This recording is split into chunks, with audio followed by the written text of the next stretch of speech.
And we are so pleased this morning to have wonderful grand rounds that we're all going to be very interested in terms of updating us on in the area of acute myeloid leukemia, talking about advancements. It'll be given to us by our very accomplished associate professor in medicine, the section chief in blood cancers and cellular therapeutics and transplant here at University of Louisville's Brown Cancer Center, Dr. Mohamed Hegazi. Dr. Hegazi, you want to take it away? Yes, thank He you. can't start yet. I have to introduce him. Oh, Dr. Williams. Okay. yeah, well, Sorry, no worries. We I was will. asked to put together a $20 million proposal yesterday at 3 o'clock, and it was due at 9 this morning. So I apologize for being late. No worries. But But you know me, I it, start everything exactly on time. But you know I what? know This is a it's eight much o'clock. better way to do it. Do it. Give them the proper introductions because that's the I way we will do it. be very brief. No, Dr. no. Hegazi, I knew Dr. Hegazi when he was a fellow here, and he is probably the youngest chief of a section of bone marrow transplant and blood cancers and cell transplantation and therapies in the country, to tell the truth. He is a very dynamic individual. He's an associate professor of medicine here, and he leads all of our blood cancer, cellular transplantation, cellular therapies, and bone marrow transplant programs. He just moved into a new floor in the tower, the fifth floor. It's called Five Tower, and it is stunning. If any of you have not been up there, I encourage you to walk up there and check it out. It's going to be really the tip of the spear for our efforts in oncology, not just in Kentucky, but throughout the country. And it enables us to do very highly innovative cellular therapies that are genetically engineered from the patient's own cells derived from their blood and their tumors. Dr. Hegazi earned his medical degree in Egypt and then completed his internal medicine residency in Jersey Shore University Medical Center in New Jersey. That's where I grew up, Mo, by the way, and not in Jersey City, but close there, maybe 30 minutes away, and did his HEMOC fellowship here. And I think he was named section chief after about 3 years from his fellowship, which is extremely unusual, but it's just testament to the fact that he is an incredibly bright, dedicated, driven individual. He does clinical research. He was nominated as the Man of the Year from the Leukemia and Lymphoma Society, and he's essential for everything we're doing to drop the cancer death rate in the region. And I'll just hand the baton off to him with his advancements in acute myeloid leukemia. Mo?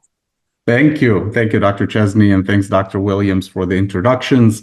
Just a little hint, I've doing my med school in Egypt at University of Mansoura. That's the city that I'm from. And then living now in the United States for the past 11 years in Louisville, Kentucky.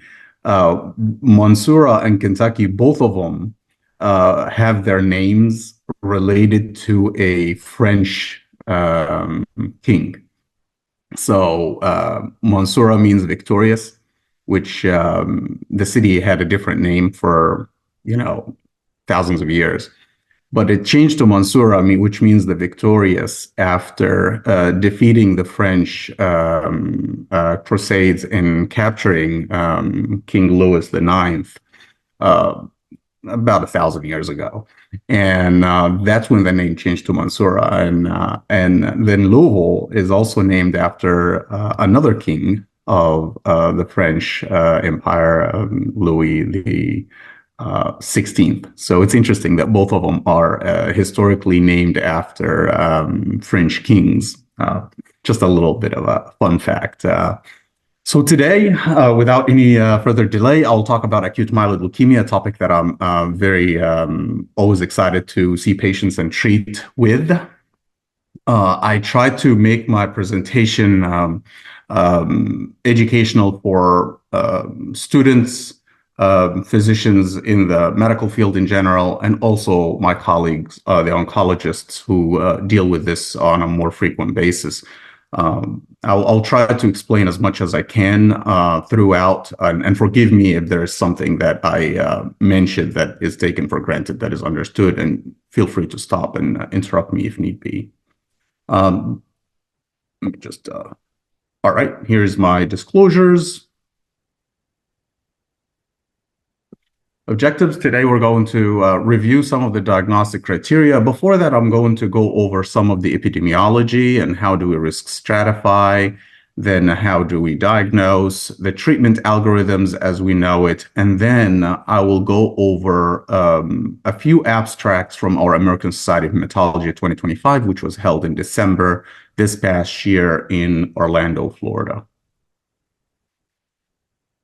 This slide, when I teach our fellows and our students and medical residents, I say it is the most important identification on a peripheral smear that I would like the fellows, the students, and the medicine residents to get familiar and comfortable with. Because that's, if you are worried about acute leukemia, you want to see this on a slide.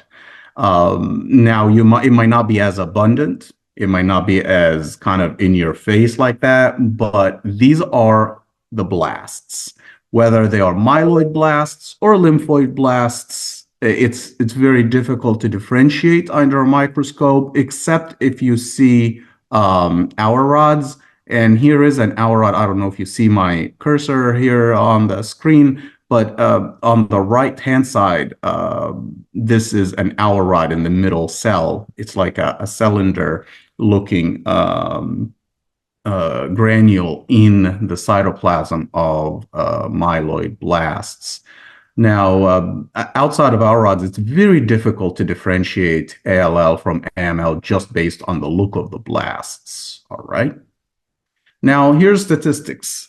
This is based on the American Cancer Society data that was just published about 6 weeks ago.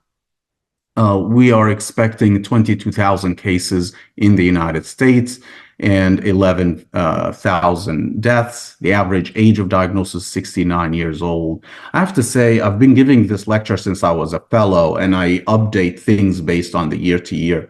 And when I started doing it, the 5-year relative survival was 24%. And just in the past 10 years, since 2016, when I gave the first talk in AML, to 2026, it has gone from 24% 5-year survival to 34%. So that's a 10% improvement just in 10 years. And I think that 10% is an underestimation of the actual survival that we now have, thanks to therapies that I will share with you.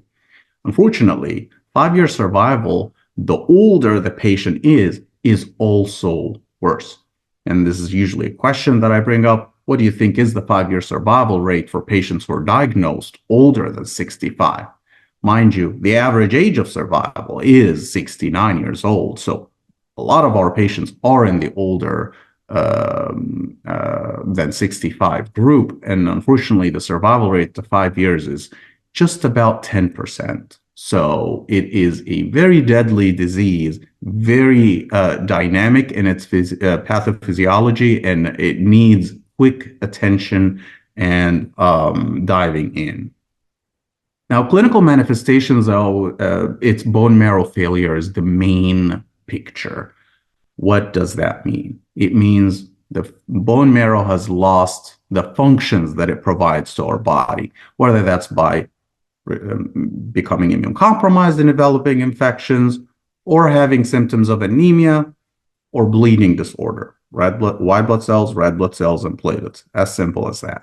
However, there are other manifestations that can come, which is if the production is extremely high, that's a hematologic emergency. And that's when we work with our colleagues from critical care as well as nephrology to identify those patients, provide them with critical care that they need, perform leukapheresis to physically remove increased blasts from their blood, because otherwise they would develop a stroke or a heart attack or a pulmonary embolism from clots that are made of blast cells accumulating in small vessels.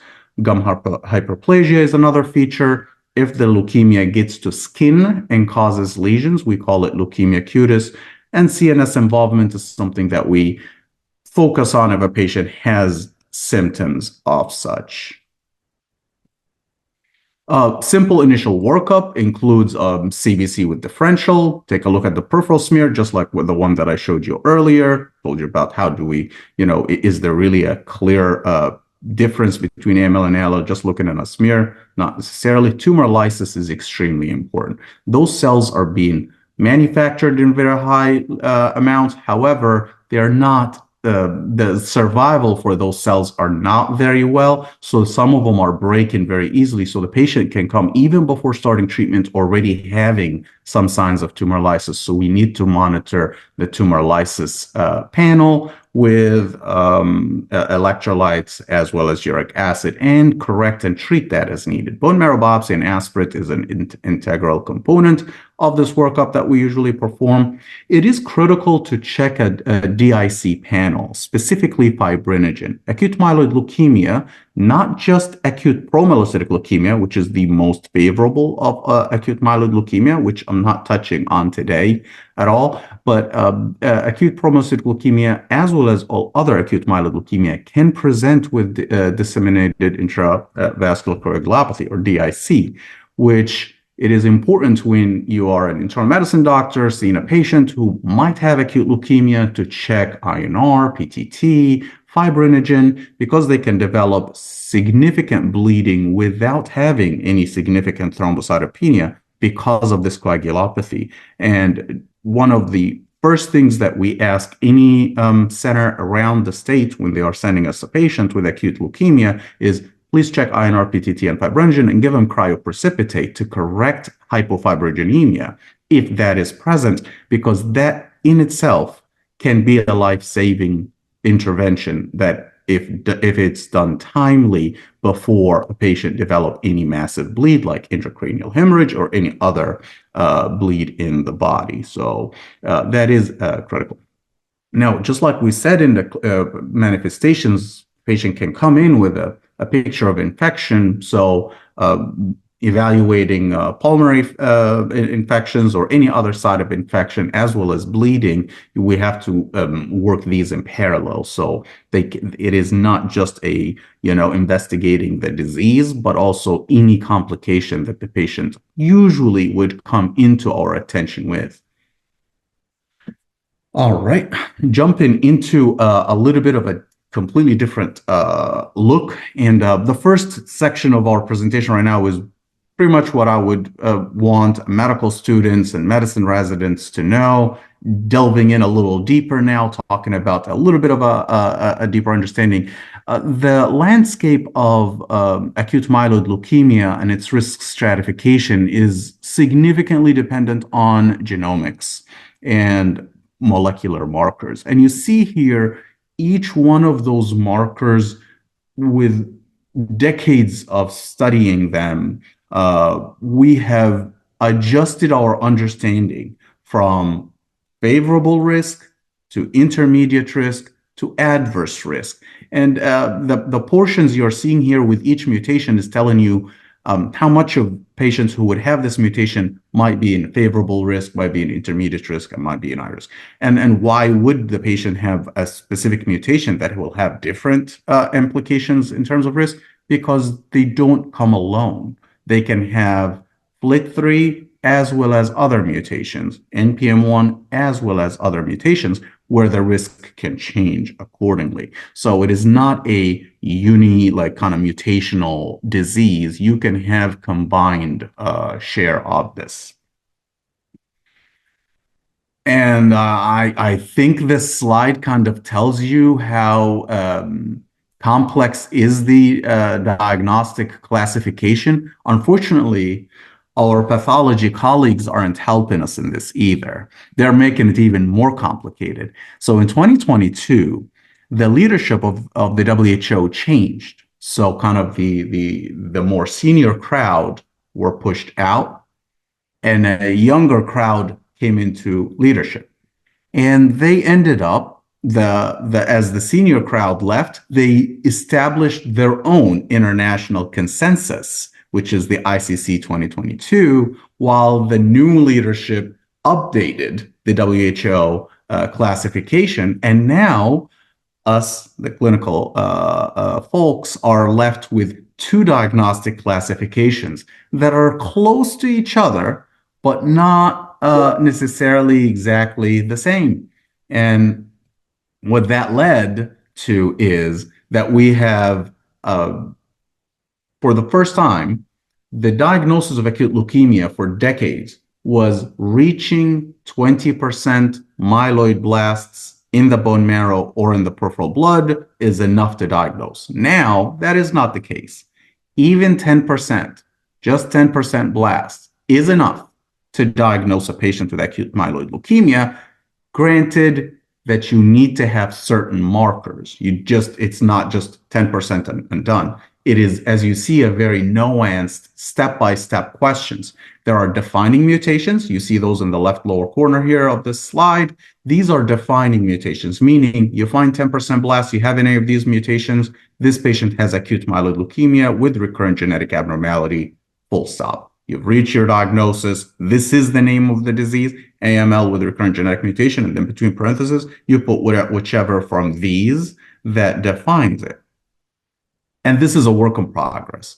We are hoping WHO and ICC are going to agree, and those differences that I have in the yellow components of the slide will not be there. But it's kind of a step-by-step questions. If you don't have those, you ask yourself, does the patient have TP53? Depending on that, yes or no, how much blasts, we either call it MDS AML or AML with TP53. And then questions regarding molecular markers for dysplasia, question regarding cytogenetic markers for dysplasia. And if you don't have anything, we call it not otherwise specified, but we break it between MDS/AML if it's 10 to 19%, more than 20%, we call it straight AML, not otherwise specified. I'm sorry, I know it's a very busy slide, but it is indeed a slightly complex. It's not just AML. AML to us is like if you say to a cardiologist, heart failure, there's so many different kinds of heart failure. In acute myeloid leukemia, that is not a diagnosis. To just say acute myeloid leukemia is not enough anymore. You have to be more specific in terms of what you're calling it. Now, there are certain circumstances where the history, not just the genetic markers, the history of the patient also plays a role. Meaning, if a patient has been treated for another cancer, let's say they saw Dr. Chesney or Dr. Riley or Dr. Dong for a treatment with chemotherapy, and now they are coming to us with acute leukemia, we call those therapy-related. If a patient had MDS in the past or a myeloproliferative neoplasms like essential thrombocythemia or polycythemia vera or myelofibrosis, and now they have acute leukemia, this is its own entity. And then germline predisposition is growing as a more and more area of further study. As a team, we are right now actually in our molecular meetings and the molecular boards discuss on a monthly basis how we are going to do the best and most appropriate testing for this specific group of patients. And we haven't yet reached that list because it's ever changing, and the experts around the country and the world are not 100% agreeing on which is the complete list. So just to tell you that the classification is a little bit, so the classification is one thing, the stratification is another. Now, what's the purpose of stratification? The purpose of stratification is as straightforward as it really means whether we're going to do a transplant or not from the diagnosis. A favorable risk acute myeloid leukemia isn't so favorable, but at least it's favorable in comparison to intermediate and adverse. Favorable risk acute leukemia, we do not offer them. Allogeneic stem cell transplant from the get-go. However, intermediate and adverse, as a center, and really the majority of the country, do use intermediate and adverse as indications to treat. We get these through next generation sequencing testing, which is something that I'm excited that Dr. Alkawaz hopefully within this year or next year we will have in-house NGS testing, so we're not needing to send these outside. Hopefully we'll get the results also faster than we get it when we send it outside. But the difference between favorable, intermediate, and adverse, you don't need to get into these genetics because that's our job as hematologists, oncologists. But favorable means the patient can be cured from the disease, chemotherapy alone, and nothing else, 65% of the time at 5 years from today. So if the patient is diagnosed today, they might be still alive and free from disease 5 years later, 65% of the time. Now, I get it. It might not sound very favorable to you because that's 2 out of 3 who are doing okay, but a third is still not doing good. But that is better than intermediate risk, which is only 35% might be alive and doing well if they are intermediate risk at 5 years, while adverse goes down to only 15%. So it is quite essential to do an appropriate genetic testing across all those modalities so you can reach the true risk of this patient so you can plan the treatment moving forward. The curves on the side is just showing you what I just mentioned in words, how the curves are. However, as you see, intermediate and adverse are indeed, they don't look very good at all. Okay. You know, regardless that there is a little bit of a separation, we're still seeing a significant difference between them and favorable, and our goal is to improve this. This is the ELN 2024 guidelines. I will hold off on explaining this in a minute, and I will show you a trial that will then populate this to be more useful. Treatment. So this as an algorithm is how, in general, we can say we decide to treat patients. We first decide, is this patient eligible for intensive chemotherapy, or is this patient ineligible for intensive chemotherapy? Whether it's age or organ functions tell us that. And according to this, you would say, okay, intensive chemotherapy, it depends on certain mutations where you will go with certain regimens and added targets or another. And I will take this a little separate. Intensive chemotherapy. So now just focusing on the left side of the algorithm that I showed you, if you go for that, intensive chemotherapy using cytarabine and anthracycline has been the backbone for treating acute myeloid leukemia for the longest time. However, based on those genetic markers that we talked about, and based on the history of the patient, now we are finding that additional components to the regimen can make a difference. For instance, here, if they have core binding factor leukemias, which is these inversion 16 and translocation 821, you might be able to do a better job adding gemtuzumab ozogamicin, which is a drug conjugate antibody against CD33, to be added to your induction and some of your consolidation cycles.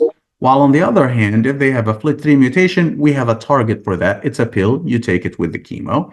Or if they have a therapy-related AML, there's a drug called CPX-351 or liposomal cytarabine and daunorubicin, which had its approval for this specific group of patients. It also has an indication for those who developed acute leukemia after having an antecedent myeloid neoplasm.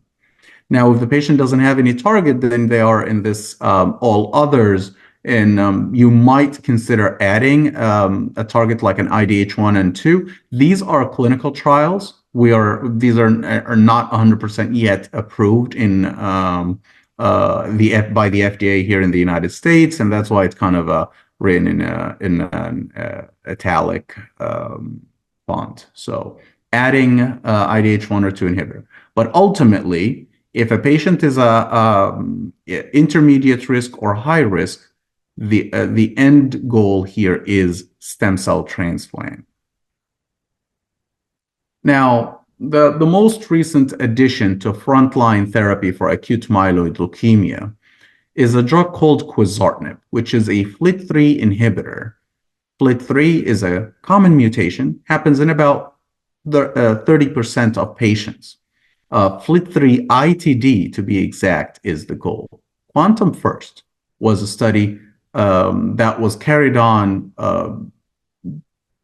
quite a bit back, but it took a while to finish its accrual and get us the result and get the FDA to approve it. The FDA approved it just a couple of years ago.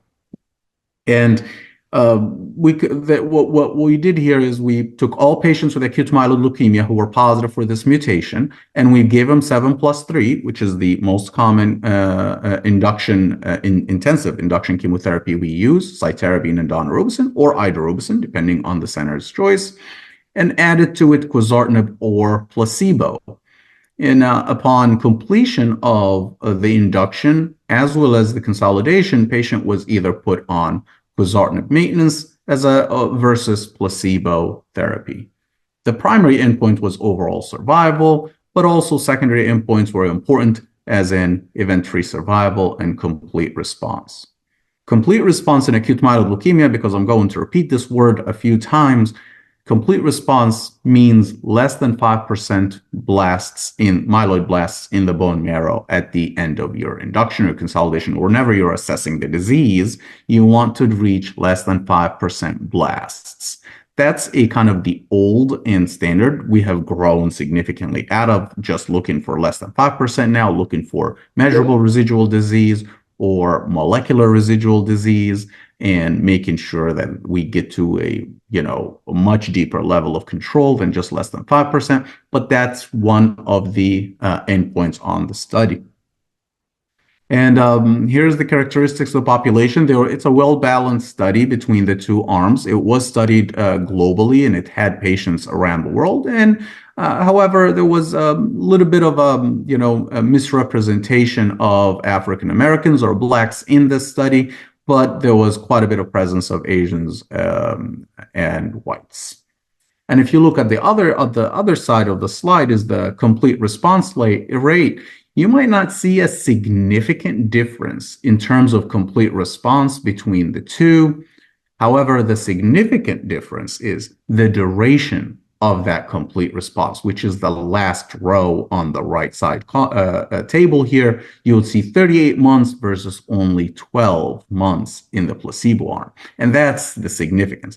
Achieving complete response in acute myeloid leukemia is not necessarily the end of your battle. That is just the start of a new phase of treatment. So it is important to keep in mind that when you get to complete response, you just need to have a plan. How am I going to keep this patient in this? Because the disease is going to come back if you don't have the appropriate measures in place.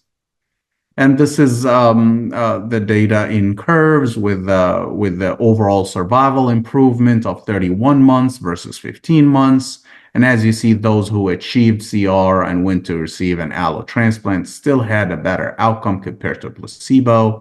And those who did not, those with CR who did not go for an allo transplant definitely had a more pronounced difference as well. So we do have a benefit there.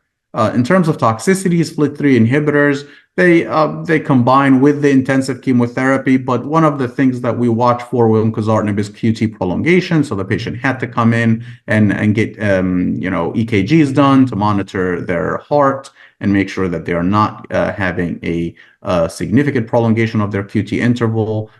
We do use a lot of medicine that can prolong the QT. So it's whether it's an antiemetics or antibiotics that can do that. So for prophylaxis in our immune-compromised patients who are neutropenic for a long time. So with that, we have to keep a close eye on these things. And if you look at groups here, it is important, and this is maybe more for my colleagues. You see here, less than 60 years old, definitely there is a big benefit for adding quizartinib. About older than 60 years old. Look at that. I guess that's a pink color compared to the purple in the middle or the blue. The purple in the middle, and then the green is the younger. So younger than 60 versus older than 60, there is a significant difference. The overall just lays in the middle. So there's a question here is quizartinib the right FLT3 inhibitor to use in patients who are older? Is it just a skewed result because those patients don't do as good? Why are those patients not doing so good? These are questions that we still need to answer. All right. So that part, I just thought I will give you one trial from the intensive chemotherapy, and then I will switch gears to what we now do even way more than intensive chemotherapy. So I can say that as a center, we might be doing 70% of our patients, if not more, with lower intensity therapies now, and only 30% with the intensive chemotherapy. It really depends on organ function, the age of the patient, and comorbidities and all that. But because the disease comes more in the older population, we are using more of the lower intensity. Lower intensity therapy has changed the game. When I started my training, we didn't have that as an option. We had single agent hypomethylating agent like azacitidine or dacogen, and it was very poor outcomes in that sense. And unfortunately, unfortunately, did not stay as a standard, and we improved since then. And now it is the main treatment modality. And I will share with you in a bit Paradigm, which is a study that we looked at lower intensity versus intensive chemotherapy. So in those ineligible, we look at the same markers, FLT3, IDH1 or 2. We now also look at NPM1 and KMT2A because menin inhibitors, which is now a very hot group of medications, they're mostly tablets, that are effective at controlling the disease as single agent, and hopefully in the near future will be combined. We do have clinical trials both in frontline as well as in relapse refractory, adding menin inhibitors of various kinds that are not yet FDA approved. Currently, we have revumenib approved for the KMT2A as well as NPM1, and we do have ziftomenib approved for the NPM1, but these are trials in progress also for frontline. However, the main backbone that we use in those ineligible for intensive chemotherapy is a combination of two classes. One is hypomethylating agent, like azacitidine, plus a tablet, which is venetoclax. Now, this combination is pretty much the backbone of all less intensive therapies for acute myeloid leukemia. You might add targets to it now on clinical trials like FLT3, and I'll share this data with you in a minute. All right. But hypomethylating agents plus venetoclax is pretty much the standard of care. And Vialier, led by Courtney DiNardo and her team in MD Anderson, has went through variations and phases until now until they got this combo approved about 10 years ago. And AZA plus Ven clearly show that AZA alone, which was, like I was saying earlier, that was a single agent therapy that we had for patients who couldn't get intensive therapy. They were old, they were sick, they were not in good shape. They got AZA. But you see here, these were very poor outcomes. I'm talking 9 months of survival if they're just getting AZA. And while AZA-Ven has brought us patients who at first were not in good shape at all for transplant, now we're able to keep them and get them in remission, keep them in remission, and take them to allotransplant with reduced intensities or non-myeloablative transplants so we can cure them and keep them alive. And that is a kind of a defining point for the treatment of acute myeloid leukemia. And I call it defining point because I don't want to use a paradigm shift, because I will discuss paradigm in just a few minutes. So paradigm is a completely different story. So this is just looking at those who could not get intensive chemotherapy.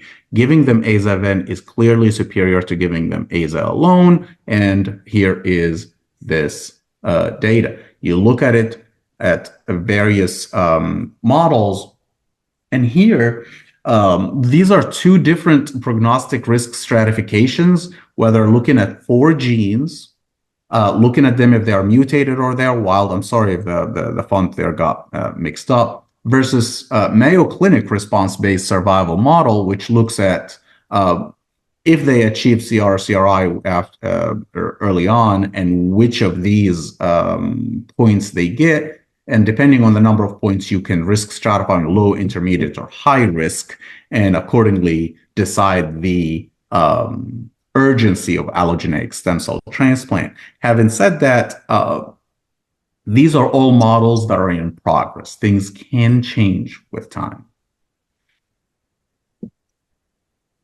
Now, IDH1 and IDH2 are two mutations that maybe are present in about 25%. IDH1 is maybe only in 5%, and IDH2 is present in about 20 to 25% of patients.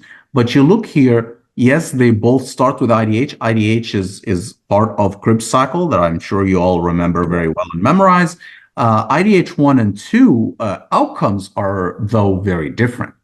IDH1 is in the Krebs cycle. As you look through it, it's inside the mitochondria. IDH2 is outside of the mitochondria in the cytoplasm. And the mutation in these end up with outcomes that are, as you see here, quite significantly different. If you give them aza-ven and they had IDH1, they didn't do very well. But if you give aza-ven and they had IDH2, they did much better. So it seems like IDH1 needs more help. IDH2 is quite sensitive to the addition of venetoclax to azacitidine. So just so we are, even when you are so close, you can be still very different. Now, this is a comparison between in the IDH1, we said, okay, IDH1 seems like it needs help. How can we help it? So maybe aza-ven is not the right regimen. And here is looking at aza-ven and how they did, and ivosidenib, which is an IDH1 inhibitor, plus aza. So take out ven, put ivo, and compare. Overall survival from 15 months to 24 months. And that is significantly, median overall survival, significantly different. However, small number of patients. Why? As I said, we're talking about leukemia, which leukemia in general, not just acute myeloid leukemia, leukemias in general represent about 6% of all cancers diagnosed in the United States. Acute myeloid leukemia is maybe 1 out of 3 leukemias diagnosed in adults in the United States. Look at those 1 out of 3 leukemias in adults in the United States and take only 5% of them, and that's IDH1 AML. So it's a very small group of a subgroup of a subgroup. So you can't really make a big clinical trial on these. So you see the numbers here are really 33 patients or 72 patients. So it just provokes our thoughts, gives us options, and this all is work in progress. This is not a static. I'm not giving you here the final answer. We are just work in progress. If I come next year and talk about it, I might give you completely different and new regimens than what we have. Now, looking at IDH1 and you look at, it is very important, and this maybe is a point also for our oncologists who are looking at this. Using aza-ven and achieving a complete response can be as short as 1 month versus using ivosidenib and aza, you will need 4 months. So assessing a bone marrow might be just after 4 weeks of starting aza-ven. However, assessing a bone marrow with ivosidenib and azacitidine, you might want to give the patient 4 cycles of therapy, 4 months, before you assess the response because it's a slower process. However, as you saw here, it is a longer lasting success compared to aza and ven.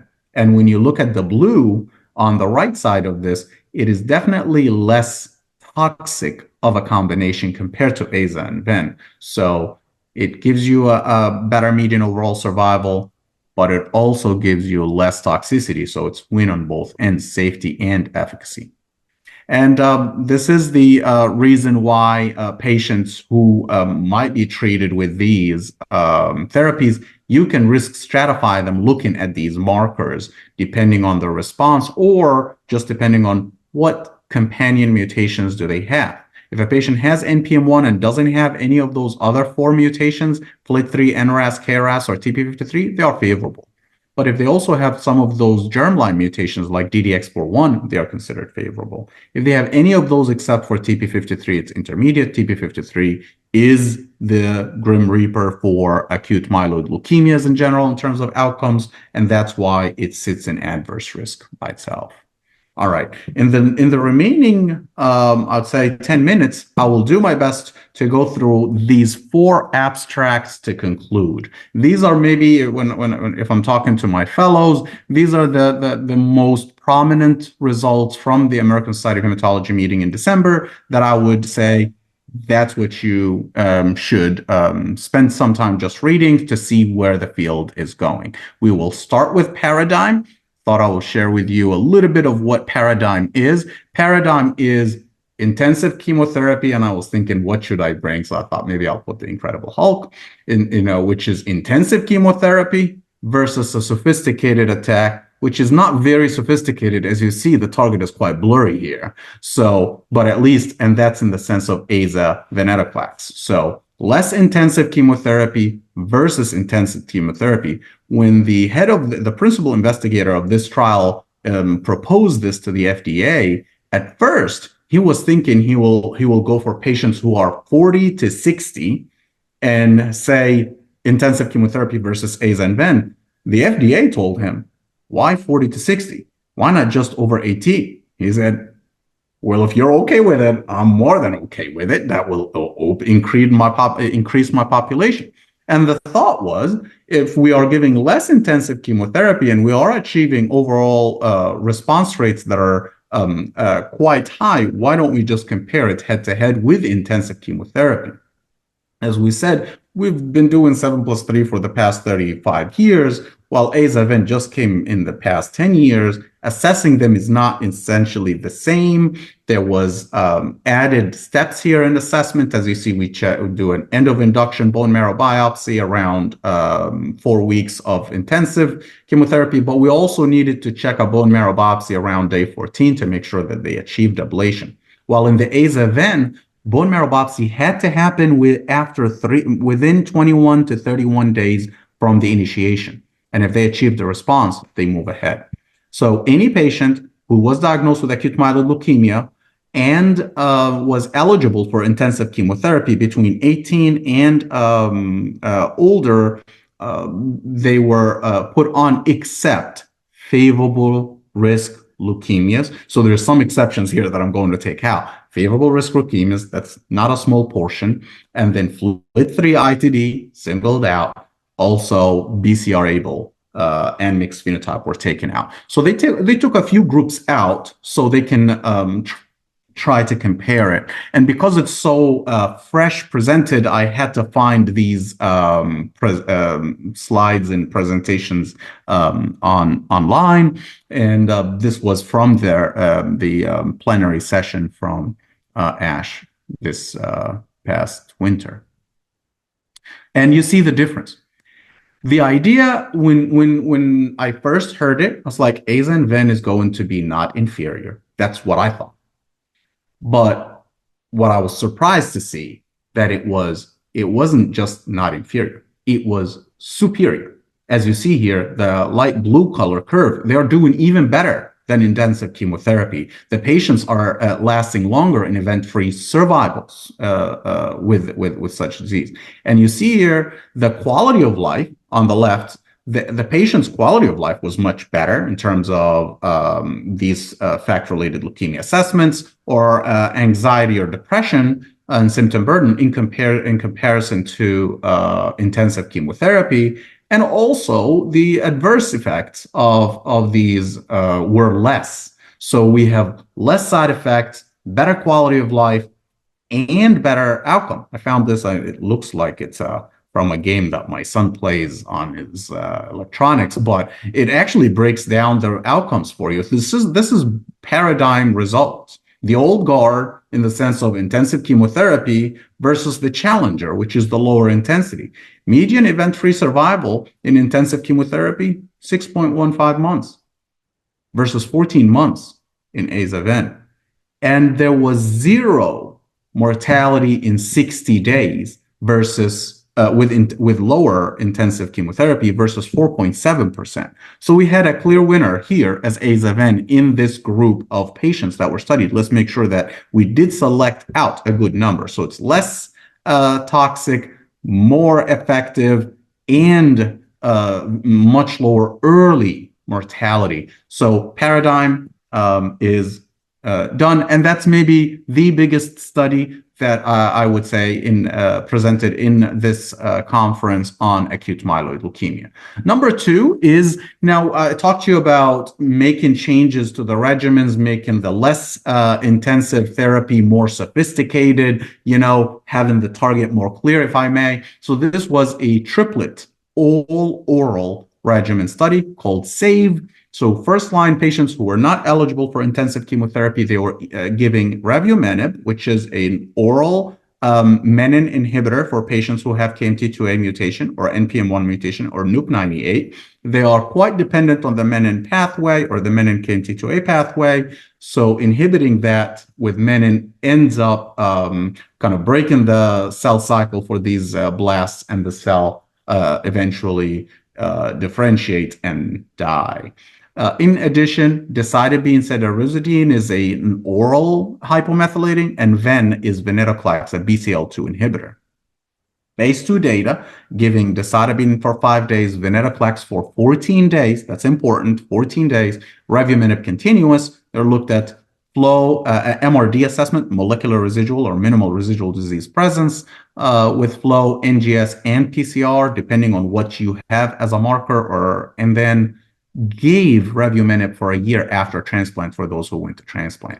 And I had to build some of these tables because with AI, because there was no tables yet available. Also, this is all oral presentations on the big stage a couple months ago. So as you see here, overall response rate is 94%, CR rate 88%. This is definitely a step closer to achieving responses at a much higher level of patients. Those who achieved CR achieved flow negativity by all the patients who achieved CR achieved a flow negative. When we look at NGS MRD testing, which is deeper level testing for NPM1, it seems like the NPM1 negativity increased with time. So if you look at the patient later as you continued therapy, the NPM1 did disappear with therapy.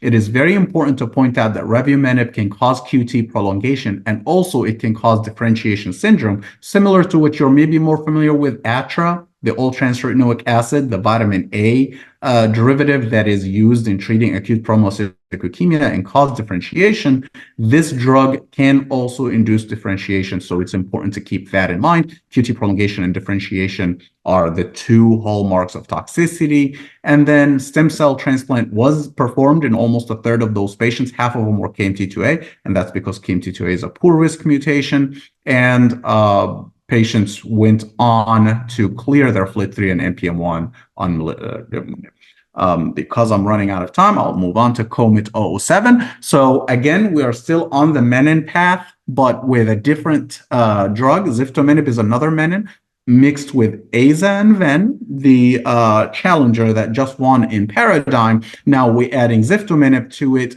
to try to see if patients who have NPM1 newly diagnosed, zifto is already approved in relapsed NPM1 AML. How about in frontline? Well, it's not yet approved. That's a phase 1/2 study right here for you that is getting patients who have this mutation to go on and receive ziftomenib at 600 milligrams plus aza and ven, and the endpoints were safety and efficacy. The median age were a little older because this was intensive chemotherapy ineligible, and there was more high-risk patients. Again, the follow-up was not very long because this was very recently presented. And again, thanks to AI building these tables based on the data that I found, and overall response rate 94%, 84% of them is composite CR. I'm not going to go into details of explaining to you what does that mean, but it means achieving less than 5% with some characters to it. And then MRD negativity of over half of the patients. Again, ziftomenib is another differentiating agent as well as acute prolonging agent, so we need to keep these in mind. And this is the safety profile. And just so I don't leave without saying that menin inhibitors is a very hot area of clinical development. We already have the first two FDA approved in two different areas. Revumenib is approved in KMT2A relapse refractory as well as in relapse refractory NPM1. However, ziftomenib now currently only has its approval in relapse refractory NPM1 mutated AML. Now, all these other agents or with these companies are in phases of development to try to bring their products. And we have two clinical trials currently open using different menin inhibitors in frontline setting with different combinations. Last trial before I conclude is Viceroy, which is trying to continue on the triplet approach. So instead of having a combination of intensive chemotherapy, use the less intensive regimen and add these targets and see if you can treat those patients in newly diagnosed with triplet. Now, I have to say that we've been doing this. This isn't like a very new thing to us, but it is very new to be done in a standardized clinical trial in this sense, and using gilteritinib, which is a drug that we've been using in relapse and more we prefer it more as a maintenance post-allo transplant drug. So this is frontline Viceroy, pulled these patients newly diagnosed FLT3 AML. That's because gilteritinib is a FLT3 inhibitor. And looking at the patients, definitely they were older. They used two different doses of venetoclax here, and they settled on the 400 eventually. And here is the CR data, 90% and above in the CRC, and CR specifically is about 70%. But you look at the difference between the two when it comes to 12 months overall survival, venetoclax 400 definitely is a higher survival. So that's why the venetoclax 400 is the chosen dose to continue. Just again, as you see here, I want to make sure that this is an issue. Venetoclax was given continuously, so we try to minimize the number of days of venetoclax because of its toxicities. With that being said, it was only 38 days where patients achieved their counts recovery, which means you do your bone marrow biopsy around that time to see the best response after one cycle. And dose limiting toxicities were met twice in the venetoclax 400, well, none in the 200. And the conclusion was ven exposure increased the dose, as well as the level of gilteritinib remained stable regardless of the venetoclax dose, making venetoclax 400 being the recommended dose. Now, 28 days is what they are going with. Unfortunately, that's something that we need to work on. I'll conclude this by saying that acute myeloid leukemia continues to be a deadly disease with slow yet incremental progress in the field in their outcomes. Diagnostic classification is an ever-evolving, and we update it every few years by our governing bodies and associations. And then the risk stratification also changes about every 5 years. ELN, which is the European Leukemia Network, come up with an updated one. So we're due next year for a new risk stratification, depending on all the data monitoring these outcomes on all these different mutations. Menin inhibitor is becoming a big player in KMT2A, NPM1, and NUP98. It will be an agent in the frontline setting in the near future, and that's why we are participating in these clinical trials here at UofL. And then triplet combinations. So from AZA as the only agent about 10 or 11 years ago, to AZA-VEN about 7 or 8 years ago, to now AZA-VEN and GILT in specific groups is showing promise. And hopefully we keep kind of customizing these regimens in our venture towards precision medicine and very targeted attack against the cancer without the Hulk approach in kind of a mass destruction of everything and hope that they could recover. And with that, I conclude, and I can take any questions. Thank you, Dr. Hegazi. Wonderful talk and so informative. Any questions? Anyone can please unmute yourself.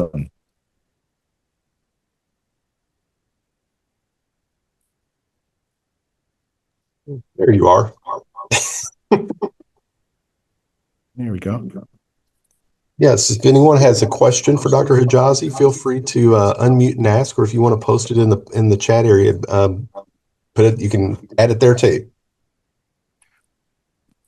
So I have one relatively simplistic question that's always been an interest. You showed in your first slide the hour rods, and they seem to actually have a big deal. That is in terms of the prognosis of the patients, of the 50% who have them and the 50% who don't have them.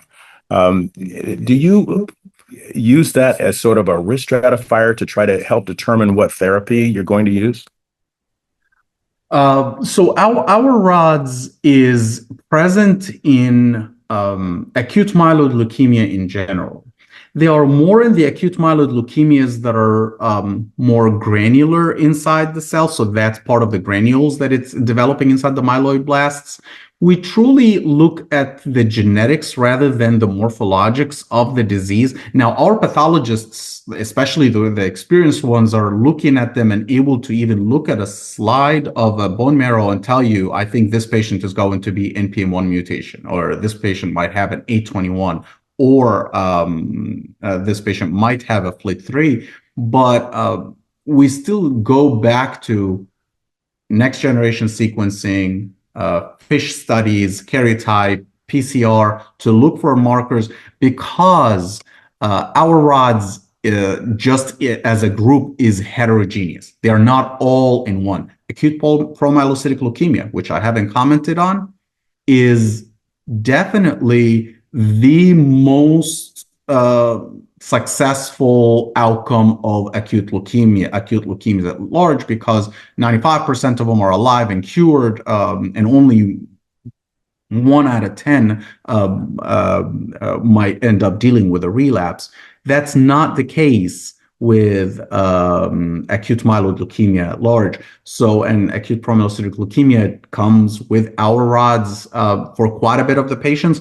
It's not necessarily to be there, because some of them are hypogranular, which means that they have this 1517 mutation and they do have the PML rara, but they are not showing our rods. So we do end up going towards genetics rather than morphologics to risk stratify. That's good sense. Yes. So it looks like there is a question in the chat. Is there any progress screening for hematologic malignancies in high-risk population? Excellent question. And the screening has been a topic of interest in our patients because of the poor outcome with acute myeloid leukemia. The only problem with screening is you need to have a certain presence of a disease, as well as a marker that is applicable for the masses, so you can identify this with enough to look at, how many lives saved by detecting this. And because of the small incidence of acute myeloid leukemia in comparison to the rest of them, like breast cancer and lung cancer and colon cancer and prostate cancer, these 4 cancers that I mentioned represent maybe more than 70% of cancers in general. So we're talking about acute myeloid leukemia, which is serious disease but very low in incidence. We are not there yet, where we have a screening method to identify. Now, we have moved in an era with the understanding of genetics to this next generation sequencing and identifying what we call CHIPs, clonal hematopoietic changes that are seen in the marrow that we don't know exactly in healthy patients. We don't know exactly what do they mean and how do they affect the patient when the patient doesn't have a disease but has them.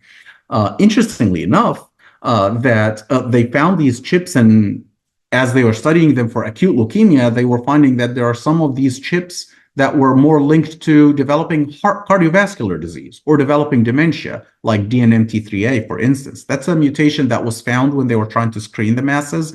And this is found in myeloid neoplasms, but they were finding patients who are having it are developing heart failure and dementia while not as much of them are developing acute leukemia, like they were thinking that they got onto something there.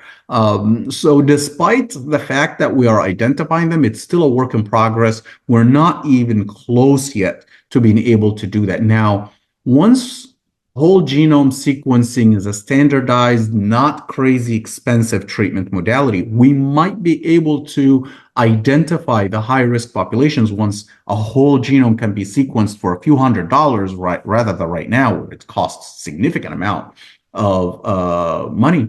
Then we might be able to identify those. Still, you do a whole genome sequence, you have to deal with the outcomes of that, meaning just like those tests that now you can go to some commercial company and tell you have the risk of developing this cancer and that cancer, and it's like a blood test or a buccal swab. That's not necessarily going to be a 100% answer for you. You're going to develop acute leukemia because we don't know yet what are we going to do with these results. So as we get more information, it's going to take time for us to break through it and figure out how we are going to deal with it. And that concludes that question. The other question here said for pregnancy, unfortunately, that is something that we do meet and we deal with. But pregnant acute leukemia is a very tough and sad situation. Usually, if a patient later in the pregnancy, we are able to use therapy for them, even anthracyclines and such. So if the patient is later in pregnancy, that's one way we can still control the disease and such. We have had various outcomes, whether with an unsuccessful pregnancy or the patient, we were able to control the disease enough just for the baby to be born, and then we start our therapy right after. Or unfortunately, the pregnancy is lost because the diagnosis of leukemia is so early during the pregnancy and the baby could not withstand all what they are going through.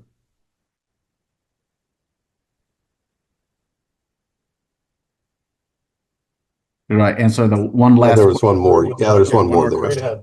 Yeah. Bone marrow disease secondary to treatment for other malignancies more likely to have unfavorable side effects. Yes, that is correct. And when I teach our fellows, I tell them it depends on how soon. So breast cancer, most common cancer, if you find Q11Q23 or MLL rearrangement, Q23 happens 2 to 3 years later after end of treatment for breast cancer, while abnormalities with chromosome 5 and 7 are happening 5 to 7 years later after the treatment. So kind of the numbers are reminding you of the time frames, and all these are poor prognostic genetics.